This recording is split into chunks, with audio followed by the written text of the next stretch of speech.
जय हिंद दोस्तों स्वागत है आपका आपके अपने YouTube चैनल ज्ञानदेह होस्ट में। और इस वीडियो में मैं आपको बताने वाला हूं Indian army Agniveer second phase registration 2022 के बारे में कि कैसे आपको रिसेंटली शुरू हुए MP यूपी बिहार के रजिस्ट्रेशन का फॉर्म कैसे भरना है, बेसिकली रजिस्ट्रेशन कैसे करना है। तो आप इस वीडियो को देखते रहिए, यहाँ पर आपको पूरी जानकारी दी जाएगी। तो अभी जो आप वीडियो में देख पा रहे हो हमारी ऑफिशियल वेबसाइट jobsgyan.in है। इसका लिंक वीडियो के डिस्क्रिप्शन में दिया है। जैसे ही आप इस लिंक को ओपन करेंगे तो आपके सामने यहाँ पर पूरी जानकारी आ जाएगी, जहां पर आपको जानने को मिलेगा कि बेसिकली आपके 1 जुलाई 2022 से रजिस्ट्रेशन होने स्टार्ट हो गए थे, जो कि कुछ फेज के लिए हुए थे। अभी यहाँ पर जिन फेज के लिए रजिस्ट्रेशन स्टार्ट हुए वो आप यहाँ पर इस टेबल के अंदर देख सकते हैं। ये जो टेबल है आप यहाँ पर देख सकते हैं कि रजिस्ट्रेशन डेट क्या है, जिसमें कि आप यहाँ पर देखेंगे कि अगर आप इन जगह से बिलोंग करते हैं, आपके इनमें से कोई भी डिस्ट्रिक्ट है, तो आप लोग आपके रजिस्ट्रेशन 5 अगस्त 2022 से लेकर के 3 सितंबर 2022 तक कर पाएंगे।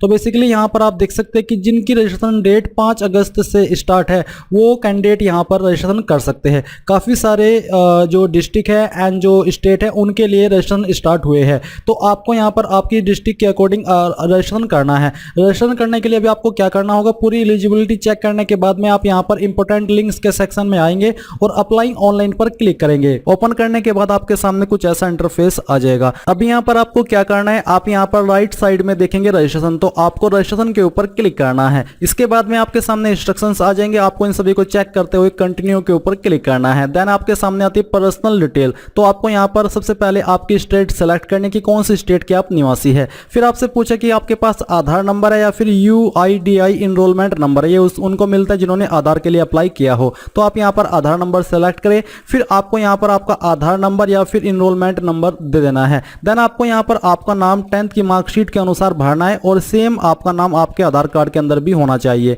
देन यहाँ पर आपको आपके जो पिताजी है उसका नाम एंटर करना है और फिर यहाँ पर आपको जो आपकी माताजी है उनका नाम एंटर कर देना है। फिर आपको डेट ऑफ बर्थ अपनी सेलेक्ट कर लेनी है। आप यहाँ पर कैलेंडर के ऊपर क्लिक करके इस तरह से ईयर सेलेक्ट करेंगे, यहाँ से मंथ और फिर यहाँ से डे, तो आपकी डेट ऑफ बर्थ आ जाएगी। देन आपको यहाँ पर आपकी ईमेल एड्रेस एंटर कर देनी है। अपना मोबाइल नंबर वैलिड एंटर कीजिए जो कि आपका आधार कार्ड के साथ में रजिस्टर्ड हो। फिर आपको यहाँ पर टिक करना है। टिक करने के बाद एक कैप्चा कोड फिल करना है और फिर आप सबमिट के ऊपर क्लिक करेंगे। अब जैसे आप सबमिट के ऊपर क्लिक करते हो तो यहाँ पर आता है OTP वेरिफिकेशन, यानी कि जो भी ईमेल आईडी आपने यहाँ पर भरी है उस ईमेल आईडी के ऊपर एक कोड जाएगा। वो कोड आपको यहाँ पर भरना होगा, जिसको आप 1 टाइम पासवर्ड यानी कि OTP बोलते हो। और वो OTP भरने के बाद नीचे जो सिक्योरिटी कोड कैप्चा दिया है वो यहाँ पर आपको भरना है और फिर आपको सबमिट के ऊपर क्लिक कर देना है। अब सबमिट के ऊपर क्लिक करने के बाद आपके सामने कुछ इस तरह का इंटरफेस आ जाएगा, जहां पर आपको अपनी कुछ और जानकारी भरनी होगी। तो आपको यहाँ पर नीचे आना है और आप यहाँ पर देखोगे जेंडर, यानी कि आपका जेंडर क्या है। तो यहाँ से आपको मेल सिलेक्ट कर लेना है, क्योंकि जैसे कि मैंने आपको वीडियो की शुरुआत में बताया कि इस पोस्ट पर सिर्फ मेल कैंडिडेट अप्लाई कर पाएंगे। मैरिटल स्टेटस आपका क्या है, तो यहाँ से आपको अनमैरिड सिलेक्ट कर लेना है। अभी सिलेक्ट करने के बाद दोस्तों आपको नीचे आना है और यहाँ पर आप एजुकेशन डिटेल देखोगे। तो मैट्रिकुलेशन यानी कि 10वीं, तो आपने 10वीं किस बोर्ड से की है तो आपको यहाँ पर वो चूज करना है। अगर आपने स्टेट बोर्ड से किया तो आप यहाँ से स्टेट बोर्ड सिलेक्ट कर सकते हो। उसके बाद वो स्टेट बोर्ड कौन सी स्टेट का है वो आपको यहाँ पर सिलेक्ट करना है। तो चलिए मैं यहाँ से उत्तर प्रदेश सिलेक्ट कर लेता हूँ। इसके बाद है मैट्रिकुलेशन 10th सर्टिफिकेट नंबर, यानी कि जो आपकी 10वीं की मार्कशीट है उसका जो सर्टिफिकेट नंबर है वो यहाँ पर आपको भरना होगा। एलिजिबल क्वालिफिकेशन आपके पास क्या है, यानी कि आप कौन सी क्वालिफिकेशन से इसमें अप्लाई करना चाहते हो।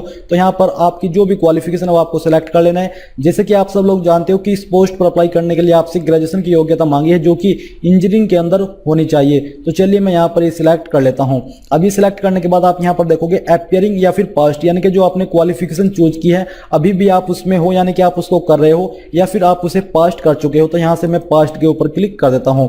अब ये करने के बाद आप यहाँ पर देखोगे, अब दोस्तों यहाँ पर आप देखोगे डेट ऑफ इनरोलमेंट, यानी कि पंजीकृत होने की तिथि। तो दोस्तों ये डेट सिर्फ उन लोगों को भरनी है जो लोग पहले से आर्मी, नेवी या फिर एयरफोर्स के अंदर काम करते हैं। उन लोगों को जिस डेट में उन्होंने आर्मी या फिर नेवी या फिर एयरफोर्स ज्वाइन की थी वो डेट यहाँ पर आपको भरनी होगी। अगर आप फ्रेशर हो तो आपको ये खाली छोड़ देनी है। इसके बाद दोस्तों आपको ऊपर आना है और यहाँ पर आपको आई हैव, यानी कि मेरे पास क्या है। तो अगर आप यहाँ पर आधार नंबर अभी भी देना चाहते हो तो आप दे सकते हो, नहीं तो आपको नन के ऊपर ही रहने देना है। इसके बाद दोस्तों यहाँ पर आपको राइट क्लिक करना है और राइट क्लिक करने के बाद यहाँ पर आपको नीचे आना है और आप यहाँ पर देखोगे सिक्योरिटी क्वेश्चन, यानी कि जब आप पासवर्ड भूल जाए तो उस वक्त आप इसी क्वेश्चन के माध्यम से दोबारा लॉगिन कर पाओगे। तो यहाँ पर आता है कोई भी क्वेश्चन यहाँ पर आप चूज कर लीजिए और चूज करने के बाद यहाँ पर आप उसका आंसर दे दीजिए। यही आंसर आपको तब देना होगा जब आप अपना पासवर्ड रिसेट करोगे। इसके बाद दोस्तों आपको नीचे आना है और यहाँ पर आपको पासवर्ड रिक्वायरमेंट पूरी करनी होगी, यानी कि एक पासवर्ड चूज करना होगा जो कि कम से कम 8 अंकों का होना चाहिए, जिसमें कि स्पेशल वर्ड और कैरेक्टर और स्मॉल डिजिट साथ ही कैपिटल वर्ड भी होना चाहिए। तो यहाँ पर मैं एक पासवर्ड फिलअप कर देता हूँ। तो आपको भी सेम तरीके से पासवर्ड फिलअप करना है। इसके बाद जो भी पासवर्ड आपने भरा है इस पासवर्ड को आपको दोबारा से फिलअप करके कंफर्म कर देना है। फिर जो नीचे आप सिक्योरिटी कोड देख पा रहे हो यानी कि कैप्चा कोड देख पा रहे हो, ये यहाँ पर आपको भर देना है। और भरने के बाद दोस्तों आपको जितनी भी जानकारी आपने भरी है वो एक बार अच्छे से चेक करनी होगी और चेक करने के बाद आपको सेव के ऊपर क्लिक कर देना है। अब सेव के ऊपर क्लिक करने के बाद यहाँ पर आ जाएगा you can edit all fields, यहाँ पर आपको ओके करना है। ओके करने के बाद आप यहाँ पर देखोगे जितनी भी जानकारी अभी तक आपने इसके अंदर भरी है वो आप यहाँ पर चेक कर सकते हो।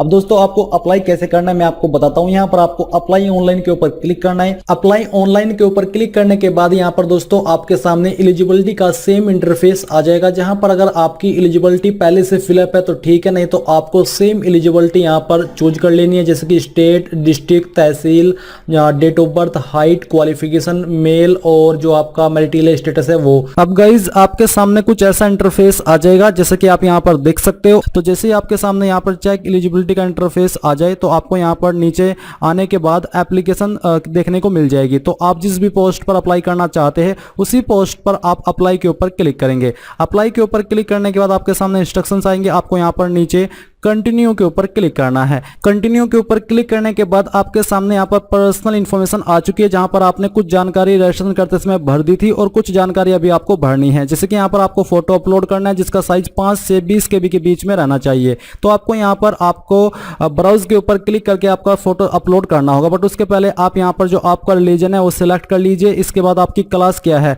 इनमें से जो भी क्लास आपके ऊपर एप्लीकेबल है वो आप सिलेक्ट कर लीजिए। इसके बाद दोस्तों यहाँ पर आपको फोटो एंड साइन अपलोड कर लेना है जो मैंने आपको बताया उसके अकॉर्डिंग, और फिर आपके सामने कम्युनिकेशन डिटेल यानी कि परमानेंट एड्रेस की और कोरेस्पोंडेंस यानी कि प्रेजेंट एड्रेस की जानकारी आ जाएगी। तो जो आपका हाउस नंबर है, आपका एड्रेस है, आपका सिटी, विलेज, टाउन है, आपकी स्टेट, आपकी district, tehsil, block, pin code, police station नज़दीकी, डाकघर नज़दीकी, टेलीग्राम ऑफिस, जो भी है वो आप यहाँ पर भर दीजिएगा। ये सभी जानकारी भरने के बाद में इस तरह पे कोरेस्पोंडेंस, तो अगर आपका प्रेजेंट और परमानेंट एड्रेस सेम है तो आप यहाँ पर नीचे टिक कर दीजिएगा, अगर अलग है तो अलग से भर दीजिएगा, कोई भी प्रॉब्लम वाली बात नहीं है। इसके बाद यहाँ पर दोस्तों आपको नीचे सेव एंड कंटिन्यू के ऊपर क्लिक करना है। देन आपके सामने आते हैं डिटेल्स। इसमें आपसे पूछा है कि कैटेगरी आपकी कौन सी है, सामान्य रैली या फिर यूनिट हेडक्वार्टर UHQ रैली। अगर हाँ तो आप इसके ऊपर सिलेक्ट कीजिएगा।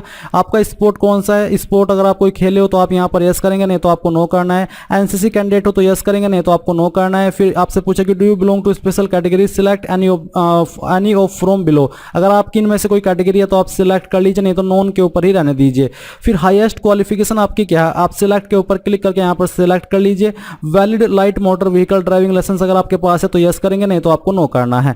फिर आप यहाँ पर सेव एंड कंटिन्यू के ऊपर क्लिक करेंगे। इसके बाद ये जानकारी सेव आपकी हो जाएगी। फिर आती है एजुकेशन डिटेल, जहां पर आपसे पूछा कि क्वालिफाइंग कोर्स, तो क्वालिफाइंग कोर्स आपका क्या है वो आपको यहाँ पर सिलेक्ट कर लेना है। इसको सिलेक्ट करने के बाद में यहाँ पर बोर्ड एजुकेशन यूनिवर्सिटी आपको सिलेक्ट करनी है कि किस बोर्ड से आपने की है। ईयर ऑफ पासिंग आपको यहाँ पर सिलेक्ट कर लेना है। रोल नंबर आपको यहाँ पर देना है और सर्टिफिकेट नंबर भी आपको दे देना है। ये आपने यहाँ पर जो क्वालिफाइंग कोर्स का मतलब है जिस पोस्ट पर आप अप्लाई कर रहे हो उसके अकॉर्डिंग क्या क्वालिफिकेशन उस पर कंपलसरी है।